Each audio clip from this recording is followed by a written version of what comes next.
வணக்கம். ஜவை ஜத்ரம் Javadhu பற்றிப்பதோ power writer அப்படிங்கிற YouTube channel மூலமாக உங்களை மீண்டும் சந்திப்ப ரொம்ப மற்ற மகிழ்ச்சி. அத்தோட எங்கள் சேனல் சப்ஸ்கிரைப் பண்ணிங்க, பெல் பட்டன் அழுத்த மறந்துடாதீங்க. அத்தோட எல்லாத்துக்கும் ஷேர் பண்ணுங்க. பொதுவாகவே ஒரு அரசியல் கட்சி அப்படின்னா பிரச்சனைன்னு வரும்போதுல யாராக இருந்தாலும் சரியான முடிவு எடுக்க முடியாது. அதுதான் தலைமை பொறுப்பு, செயலாளர் அதெல்லாம் இருக்கிறது. அப்புறம் பொதுக்குழுவை கூட்டுவாங்க, அப்புறம் நிர்வாக குழு இருக்கு, அப்புறம் அதுக்கு கீழே மாவட்ட செயலாளர்கள், அப்புறம் ஒன்றிய வட்டம் அப்படி போயிட்டு இருக்கும். பெரும்பாலும் ஒன்றிய செயலாளர் வட்ட செயலாளர்லாம் வந்து கடைசியாக தான் பார்ப்பாங்க. பொதுக்குழுன்னு ஒரு சப்ஜெக்ட் வச்சுக்குவாங்க. அப்புறம் செயற்குழுங்கிற கான்செப்ட். இதை கூட்டி முடிவெடுக்கக்கூடிய சமயத்தில் எப்படிப்பட்ட முடிவு அப்படிங்கிறத விட குழப்பம் வர வாய்ப்பு இருக்கு. அப்படிங்கிறப்ப அந்த முடிவு அந்த பொதுக்குழு வந்து எதாக இருந்தாலும் தலைவர் தீர்மானிக்கலாம் அப்படிங்கிற அதிகாரத்தை கொடுத்துருவாங்க. அதன் அடிப்படையில் வந்து தேமுதிக வந்து இன்னைக்கு வந்து எந்த ஒரு முடிவும் எடுக்க முடியாத ஒரு சூழல். பேசிட்டு போயிட்டு இருக்கிறாங்க. கடைசி நேரத்தில் கூட்டணிங்கிற கான்செப்டில் அவர் ஏமாந்து விடுவார்களோ அப்படிங்கிற பகிரங்கமான ஒரு எண்ணமும் தகவலும் இன்னைக்கு போயிட்டு இருக்கு. அதே நேரத்தில் பாமக வந்து உறுதி ஆயிடுச்சு.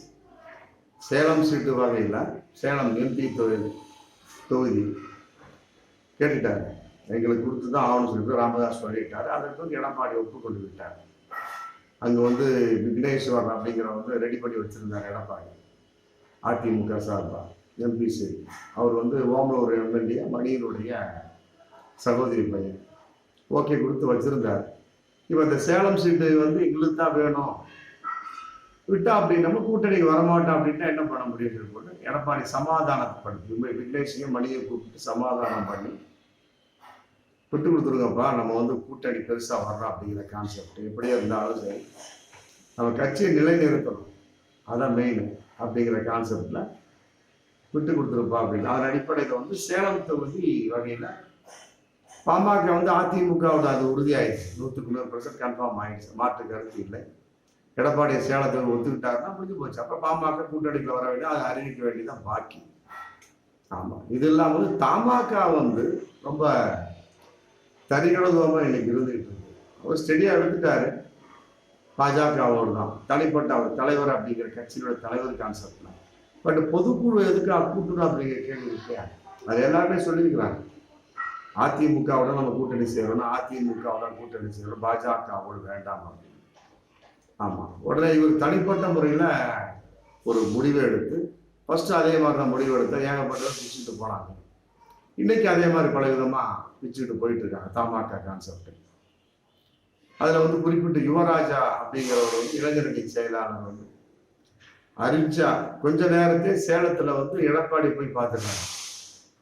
வெளிவரக்கூடிய சமயத்துல சும்மா ஒரு மரியாதை நிமித்தமாக நன்றி சொல்வதற்காக சென்றேன் சொல்லி போயிடுறாரு. அப்புறம் கோயம்புத்தூர் வந்த ஜி.கே. வாசனை வரவேற்கிறதுக்கு போயிருக்கார். அதன் அடிப்படையில் யுவராஜ் வந்து கட்டாயமா கட்சி மாற மாட்டார் அப்படிங்கிற ஒரு நிலைப்பாடு சொல்ல முடியாது. திடீரென்று முடிவெடுத்தா எடுப்பாங்க. அதே நேரத்தில் சேலம் மாவட்டம் அதை கிழக்கு தொகுதியில் இருக்கக்கூடிய தமாக தலைவர் காளிமுத்து வந்து மாறிட்டார். தன்னோட மனைவியோட எடப்பாடி மூலமா சேர்ந்துட்டார். அது இன்னைக்கு ஒரு பகிரங்கமான ஒரு தவறு, மிகப்பெரிய ஒரு ஓட்டை விழுந்துருச்சு. அதே நேரத்தில் கன்னியாகுமரி கிழக்கு மாவட்ட தமாக பொருளாளர் அவர் பொதுக்குழு உறுப்பினர் டாக்டர் சிவகுமார் அப்படிங்கிறவர் விஜய் வசந்த் காங்கிரஸ் முன்னால வந்து காங்கிரஸ் அடைஞ்சிட்டார். நாங்கள் எவ்வளோ சொல்லி பார்த்தோம்ப்பா, பாஜக வந்து எங்களுக்கு தேவையில்லை அப்படின்னு கூடாது சொல்லி பார்த்தோம். அதிமுகவில் சேருங்க அப்படின்னு சொல்லி பார்த்தோம். ஆனால் வந்து இன்னைக்கு வந்து ஆப்போசிட்டா போயிட்டு என்ன அப்பதான் கட்சி நடத்த முடியும். ஜி.கே. வாசன் நிலைப்பாடு என்ன அப்படின்னா, அதாவது வந்து அதிமுக சேரக்கூடிய சமயத்துல உங்களுக்கு வந்து எதிர்த்து போராட முடியாது. ஏன்னா பாஜக அவருடைய ஒரு கருத்து வந்து வேறு விதமான கருத்து, மதவாத கருத்து தான். இருந்தாலும் தன்னுடைய சொத்துக்களை பாதுகாக்கக்கூடிய ஒரு சூழல், அதே நேரத்தில் வந்து அமைச்சர் பதவிக்கு கொடுக்கக்கூடிய ஒரு சூழலை ஏற்பட்டுச்சு.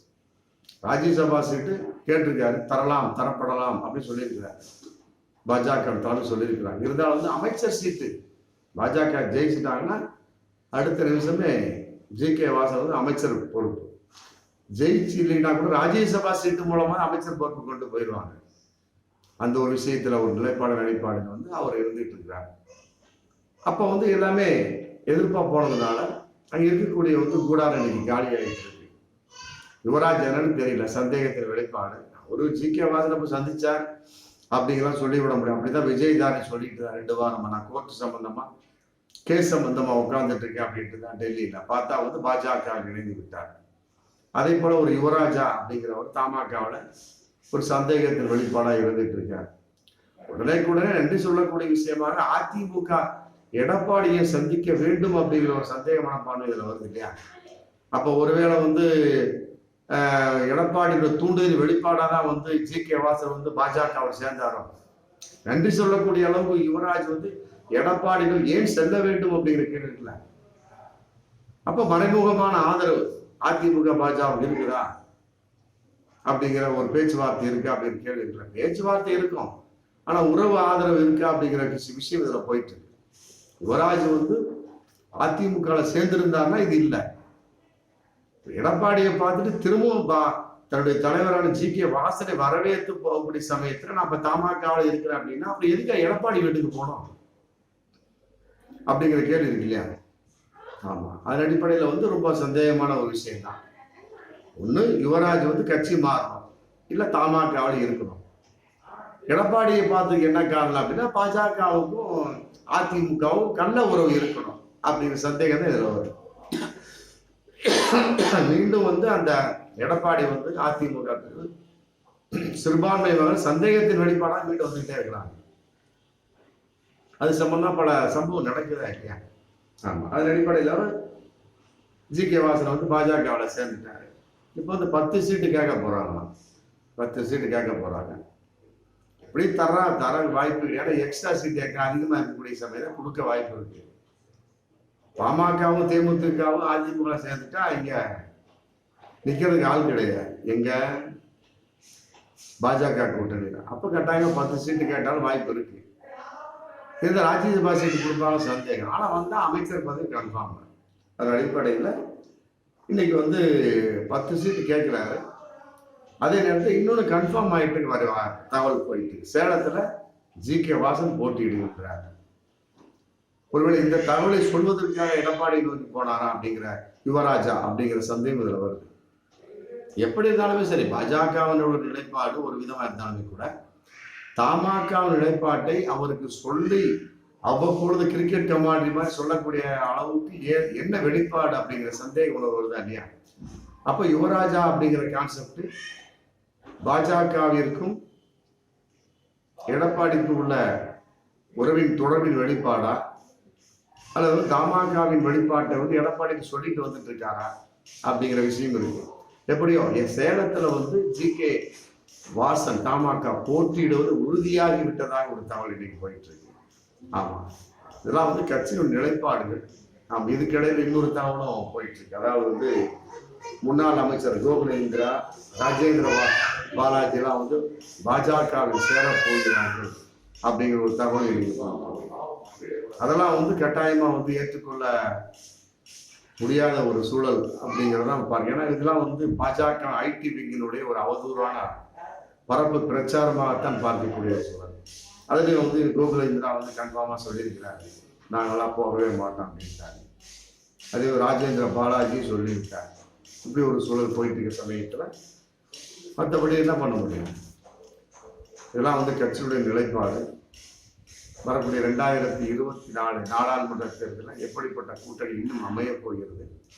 மறைமுகமான கூட்டணியாகத்தான் போயிட்டு இருக்கு. பாமக அதிமுக கூட்டணி ரெடி. சேலத்துல வந்து ஜி.கே. வாசன் நிற்கிறார், அது கன்ஃபார்ம் ஆயிடுச்சு. மற்றபடி இன்னும் அறிவிக்கப்படாத பல கூட்டணிகள், அதே நேரத்தில் அறிவிக்கப்படாத பல வேட்பாளர்கள் இன்னும் இருந்துட்டு இருக்காங்க. வரக்கூடிய காலங்கள் நம்ம பார்க்கலாம். மீண்டும் அதை அலசி ஆராய்ந்து மீண்டும் அடுத்த வீடியோ சந்திப்போம். நன்றி.